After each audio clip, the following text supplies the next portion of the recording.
Organized retail crime enterprise that has been happening for a number of years, nearly $8 million in loss, and we have 9 defendants that are named in the criminal complaint, 3 of whom are known as fences, who are receiving the stolen goods and reselling them for profit. The other 6, the boosters, those who are engaged in the thefts across the country, across numerous counties within the state, 21 counties.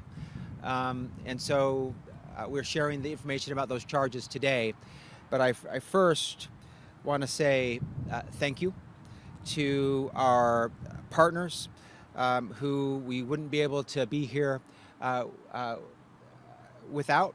And first and foremost, the California Highway Patrol, who have been on the case up and down the state, working up cases, getting the job done, conducting arrests after thorough investigations, and in many cases teaming up proudly with our office to bring the charges. That's our role as the California DOJ. We're bringing the charges today, but the CHP has been working as part of the CHP task force that we're proud to be a part of, doing the investigations and bringing some of the biggest organized retail crime cases to justice. So proud of the team effort.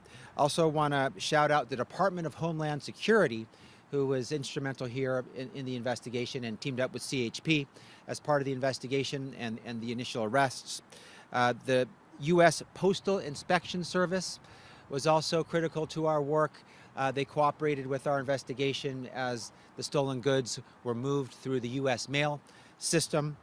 And of course, our retail partners, who, just as they are suffering from the organized retail crime and the thefts in their stores, they're also reaching out to and working with law enforcement to help bring those individuals to justice who've been involved in the organized retail crime. So a huge shout out to Ulta, as well as Sephora, Bath and Body Works, Sunglass Hut, Lens Crafters, and Victoria's Secret. And in particular, I want to thank Ulta's organized retail crime team, particularly Rory Stallard, who is Ulta's Director of Loss Prevention, and Mark Terheimer, Ulta's ORC Manager, for their fantastic work, for their partnership. They're here today. And without their partnership with our CHP investigators and DOJ prosecutors, we wouldn't be able to bring the level of the case that we're bringing today. So again, that teamwork is absolutely critical. We're proud to be a part of it. You'll also be hearing directly from the CHP Chief Cocroft from the Border Division after I make my remarks. So we'll hear more about the different roles of the partnership. But the partnership is critical. And so I want to say thank you. And of course, to my own team, always want to shout out and recognize the important work being done on my team. There are a number of different folks on the team deserving of recognition, but I want to give a special shout out to Deputy Attorney General Asil Mahmood, who has worked on many of these cases with different law enforcement partners throughout the state and helped bring appropriate charges given the conduct that underlies the criminal activity. And so she's done that again here. Our investigation revealed that the suspect, the main suspect, the lead fence, the reseller of the goods, the mastermind here, was registered to Amazon Marketplace and had listing for cosmetic items on Amazon Marketplace, the online makeup store, she called it, and was selling items at a fraction of the price that they sold for at retail in stores across the state and the nation. Again, that total nationwide loss due to this operation was bumping right up against $8 million. We're still pulling together the final numbers, so we could exceed $8 million at the end of the day. And this is another operation we're proud to be a part of, but not unique and not isolated. We and the CHP and other local law enforcement partners throughout the state have been involved in case after case, working them up together, doing the investigation, making the arrests, bringing the charges. And we will continue to do so because organized retail crime is not tolerated. We won't accept it in this state.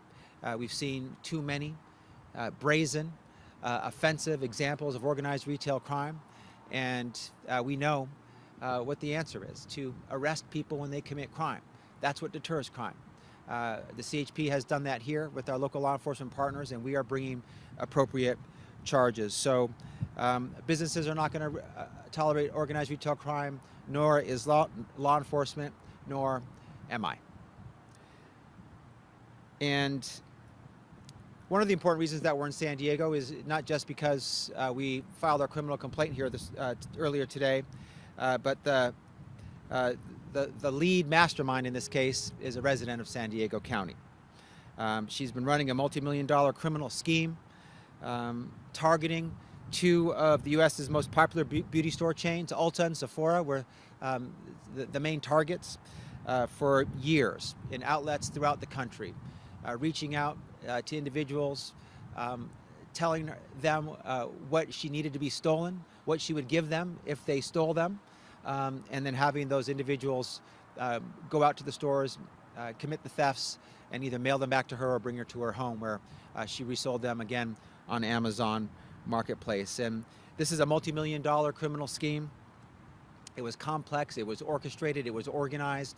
In response, it deserves and requires an organized response, which is exactly what you're seeing up here, an organized, orchestrated, coordinated response. We are not talking about garden variety shoplifting. This is organized. We're in the multi-millions of dollars here. The operation transpired over the course of nearly a decade in California and across the country, from Tulare to Santa Clara, from Kern to LA. Again, 21 of 58 counties impacted by this ring. And that's why we've come together in response. And we will continue to crack down on organized retail crime.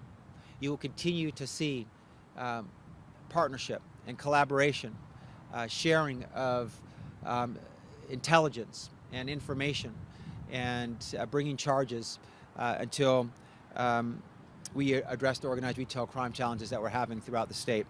And so our message to those involved in organized retail crime is simple. If you organize coordinated retail thefts, if you steal from our businesses and put people in harm's way, if you try to make an easy buck off of other people's hard work, we will arrest you and we will prosecute you, as we are doing today.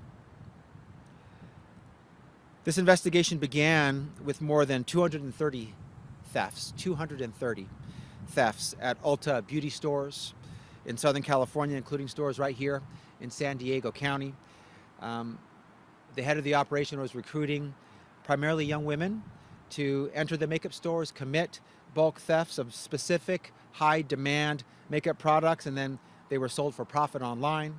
That profit was also used to pay those associates who were committing the thefts, and many of whom have been charged in today's case. The crimes occurred from the West Coast to the East Coast in this country. And we had recent searches of the shoplifters' residences. Large amounts of stolen makeup products were still in the manufacturer packaging. They were found stored and organized and prepared to be shipped. And again, this is one piece of the ongoing puzzle to address organized retail crime. We have seen other operations throughout our state, north and south, inland and coastal, urban, rural, and suburban. And we've been involved in many of the biggest busts in the state of California, along with the CHP and other law enforcement partners. And certainly a key part of our approach is going to continue to be investigations, arrests, prosecutions. But we are also taking on other approaches that move the needle and make impact, including working with our platforms and retailers to make sure that we are sharing information, working together to build cases and identify thefts when they occur, ensuring that our platforms are taking steps to identify stolen goods being sold on their platform. So it's not happening brazenly and broadly, and that they're removing them from the platform when possible. So we also have an online portal at the California Department of Justice, our website, that allows the public to share with us what they're seeing on the ground, so that they can provide intelligence and information that could lead to potential arrests and prosecution. We can find this tool, the public can find this tool on our website at oag.ca.gov/retail-theft. And we've reported out some of our prior arrests, including multi-million-dollar thefts of Apple products, of Microsoft products, and you have not seen the last of us. We have ongoing investigations and prosecutions that we are working up and building up.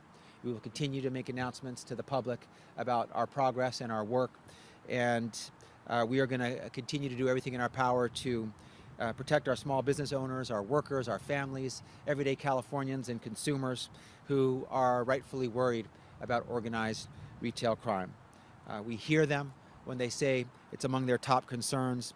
It's why organized retail crime remains one of my top concerns and top priorities. And we believe the path forward is with partnership that delivers resources and expertise, intelligence, and in the end, outcomes, the final and most important metric. Regardless of how the goods are stolen, whether it be from a warehouse, a storefront, a train, the back of a truck, and we've seen all of these different examples, or how they are ultimately peddled, those stolen products, whether they're returned for profit or exchanged or resold on third-party sites. Every form of organized retail crime and theft disrupts the supply chain. It hurts retailers and businesses, and it puts the public at risk. So organized retail crime will not be tolerated by businesses, by law enforcement, by us. Today we're making that abundantly clear yet again. And again, our pathway forward, our success has been because of our partners, because of the CHP, because of local law enforcement, because of the U.S. Postal Inspection Service, our retailer partners, and we will continue to work in partnership to deliver results for the people of California. Before I open it up for questions, I'd like to turn it over to CHP Chief Tommy Cockcroft to make a few remarks.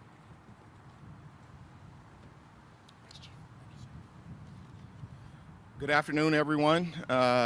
Tommy Cockcroft, California Highway Patrol Border Division Chief. First of all, I want to echo what the Attorney General mentioned. First of all, thanks to him, the Attorney General Bonta and his team, for the collaboration. This could have not happened without that collaboration. The California Highway Patrol was asked to join this investigation predominantly because of our ability to be able to cross jurisdictional boundaries, our ability to be able to focus in, use all of the intelligence gathering tools, and then segregate some of our investigations throughout the different investigative teams that we have located throughout California. In this particular case, we had a group of professional shoplifters that we were focused in on, and we know that they were using online tools in order to sell those products. We work with, as the Attorney General mentioned, we work with several federal, state, and local allied agencies in order to conduct the investigation. We also work with our retail partners, with Ulta and Sephora. I can tell you, as a California Highway Patrolman, we are proud to take on the role in helping to collaborate with various allied agencies in targeting organized retail theft, working with our district attorneys and our Department of Justice in order to bring forward the appropriate charges. This investigation was, as the Attorney General mentioned, was collaborated throughout several counties throughout the entire state. It took a collaborative effort in order to get it done, and I just want to personally thank the Attorney General for partnering with us. I want to thank the district attorneys and the county attorneys who have been partnering with us with all the various crimes, organized retail crimes that we've had throughout the state. As of today, we have had over 2,300 organized retail theft investigations, yielding over 2,200 arrests. Over 761,000 assets have been recovered, totaling over $41 million in value. That's astonishing when you think about the California Highway Patrol when we were asked to begin to start putting teams together in 2019. I can tell you that we could not have done that without the great partnerships, the great collaboration throughout the entire state. So on behalf of Commissioner DeRee, who is the head of the California Highway Patrol, and we just want to say thank you, not only to our partners, but most importantly to the public that have worked with us in order to try to bring these suspects into custody and make sure that they are properly charged. So thank you. Really do appreciate it.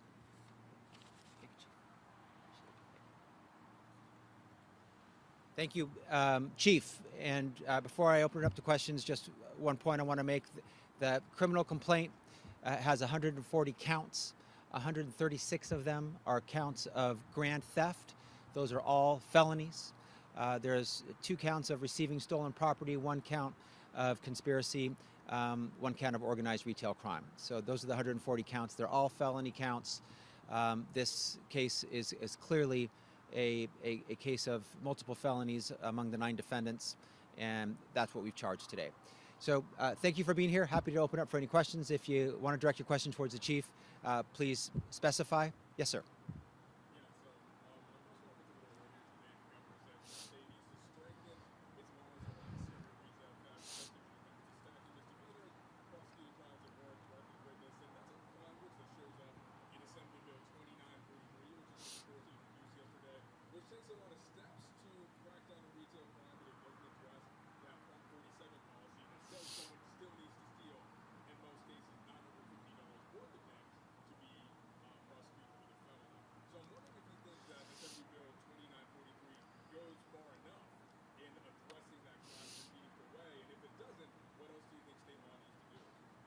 Thank you. Let me first say that today's charges are really not related to Prop 47 at all. Whether it be pre-Prop 47 or post-Prop 47, all of the charges we brought today would be felonies. And in fact, organized retail crime is a new crime that was created after Prop 47. So organized retail crime as an organized type of criminal conduct that is way above $950 just doesn't implicate and impact Prop 47 really at all. But putting today's operation and our organized retail crime efforts for arrests and charges aside, the legislature and the governor and my office at the California Department of Justice are hard at work at reviewing, reflecting on, seeking to improve existing law when it comes to theft and retail theft, including what are now misdemeanors. I think what an important part of that is understanding where we were, where we are today with Prop 47, where we are vis-a-vis other states. We have a threshold from when a theft in a retail establishment moves from a misdemeanor to a felony, and with Prop 47, that was at the $950 mark. The $950 mark is the 10th lowest in the nation. So only 9 states have lower thresholds than us. 40 states have thresholds higher than us, meaning that a theft in a retail establishment remains a misdemeanor above $950 at $1,000, $1,500, $2,000, $2,500. In Texas, their threshold is $2,500. It's a misdemeanor at $2,499, and not a felony until $2,500. So our threshold is one of the lowest, and we're in the business of solving problems. not saying we're going to do something that won't solve the problem. And so wherever that solution lies is where we should go. And I know there are some key solutions that I think are going to be helpful with respect to making allowing law enforcement to make arrests for misdemeanors when the misdemeanor does not occur in the presence of law enforcement. They cannot do that now. There is often very good indicia that a misdemeanor was committed, including surveillance cameras and handhold, sometimes multiple handheld cameras showing the crime in real time. And under the law right now, a law enforcement officer can't make the arrest unless the misdemeanor occurred in their presence. That will be a proposed amendment. I think that's a thoughtful amendment that could help address the issue when it comes to repeat offenders and aggregating multiple thefts that are under 950 so that they could eventually get above the threshold. I think that will be in the ultimate solution, and that's thoughtful. That will move the needle. And you know, the introduction of the bill is not the fully fleshed out bill. So but I have been part of the conversations. I do think it's moving in the right direction. I do think that real solutions to the problems that we're seeing can be delivered without amending Prop 47. I think a sort of understanding of what criminal justice data tells us is really important, which is this, that the thing that deters crime, deters an individual from committing a crime, is the belief that they will be caught if they commit it. Not so much that they will be arrested for a misdemeanor or a felony versus a misdemeanor, or that they will do 10 years versus 5 years. Folks don't say, I'm going to commit this crime, and when I get caught, I'm cool doing 5 years. I just can't do 10. Or they don't say, I'm good being in prison for up to a year. I just can't go over a year. You know, the difference between a misdemeanor or a felony. They don't want to get caught. And the clearance rates and arrest rates over the last decade have not gone up. And so that is why the CHP is engaged in more investigations and more arrests. My team is involved in more investigations and more arrests and prosecuting when we have those arrests. We need to arrest people when they commit crime. Misdemeanors are crimes. Misdemeanors are crimes. Misdemeanors are crimes. And we have to arrest people when they commit them. So I think the legislature is on the right track. And I'm proud to be involved in those conversations. I think we're going to deliver some real solutions. Hi. Are the 9 defendants, including the ringleader, in custody? Not currently in custody.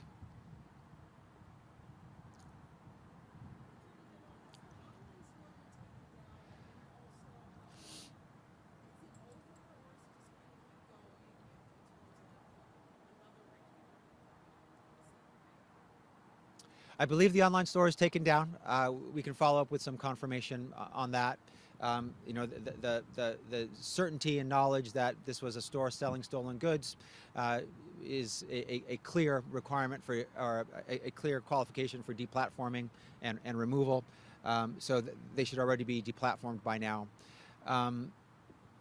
This arrest is a detection and disruption of an existing criminal enterprise that will no longer exist, although it's existed across this country, across multiple counties in the state of California for years because of this arrest. So this is an end to this operation. And we believe we have the ringleader, the person who was calling the shots and making the criminal enterprise go, and the key individuals involved. So my answer to your second question is no, it won't just be replaced. We believe we are taking down, finally, and you know, affirmatively, forevermore, this criminal enterprise.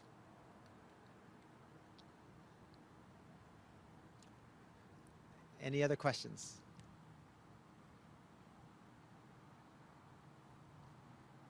Thank you all for coming.